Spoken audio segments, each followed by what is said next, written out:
Okay, Colin. Thought you did a nice job yesterday. You hit a lot of balls hard, particularly in the game. And as I was watching your swings, I saw something that is very simple and very early on in your swing that I think is going to help you immensely. And it's really good for you because it's a movement that you can work on completely independent of baseball. You don't need a bat, you don't need anything. It's just how you move your body in your stride that is going to allow you to take the success that you have and really multiply it and allow you to do even a lot more. So let me show you. And I have Alex Bregman next to you. I could have picked any major leaguer, but I picked Bregman to try to illustrate what I want to talk about. So it's very early on in your swing, and as you watch, as you take your stride, your weight just is staying stuck on your back foot.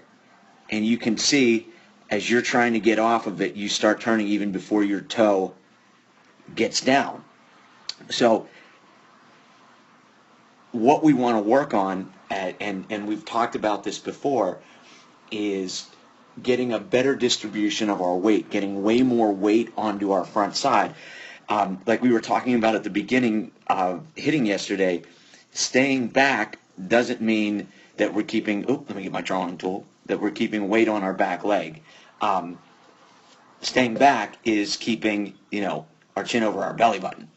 And so what ends up happening, and try to make a little more sense here, is as we get into immediate preparation where our heel starts to come down, you can see how we just set ourselves to get a little bit, excuse me, of an around type of swing. We're not able to generate a great stretch, excuse me, a great stretch between our lower half and upper half and get a lot of length through the ball. We get just a little bit around. And it's just because we get caught early, and you see this on all of your swings. You can see how you're reaching with your front foot, but we're really not getting weight off of our back leg. Now we've got to get the emergency and start to turn that back knee even before our toe hits. But if we get to toe strike, which is right there, right, and we look at your position, now we watch Bregman just watching his lower half. See how he's getting going forward so early?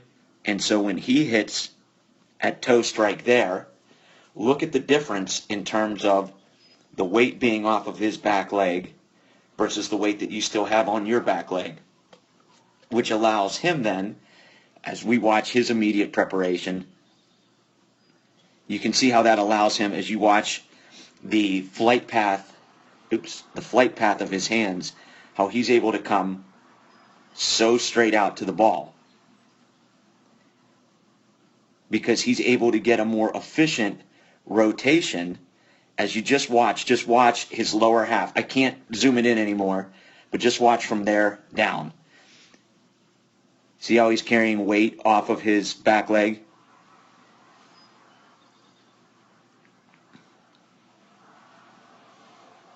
See how he's shifting his weight in his stride? And again, why do we want to do that? So when he gets to his immediate preparation, which is heel down and engage, you can watch his hands. You can see how everything is going to come straight out to the ball because he's making an efficient turn. Whereas we're not in as quite a good position to turn because we have so much weight on our back leg that it's a little bit more of an inefficient move. As you can see, your hands start to slide down a little bit and just set ourselves to be around, whereas Bregman is able to pull straight to the ball and long through. So rather than talk about, your top half, again here I'm just watching this type of action. See how we're down and then out versus Bregman, which is much more of a straight path. There we go. If you work on your lower half, it's going to fix your upper half. So again, independent of being with me, independent of being with baseball, you can practice your stride to get more weight off of your back leg before you start to turn. And, we've got all of those samples up on our website. You can take a look at them and see how the major leaguers get weight off of their back leg by the time their front toe touches, which gives them a very efficient immediate preparation move. So to get that move, we want to be able to make that move. See how his weight's going forward? And that allows that efficient turn and straight to the ball. Whereas we're just a little bit stuck on our back leg, and we can't make as efficient of a turn, and it gets our hands to take a little bit of a longer path to the ball. Okay? So on your own, just work on, again, just imagine we're only watching from the waist down here with Bregman. Let that weight travel. You're big and strong. I know that you are athletic enough to get to that move right there without having to keep all of this weight, right? You can even see if we just zoomed in on your back. Oops. There we go. If we just zoom in on your back foot, see how that weight's stuck, and then turn? And if we zoom in on Bregman, see how it's traveling before he starts to turn.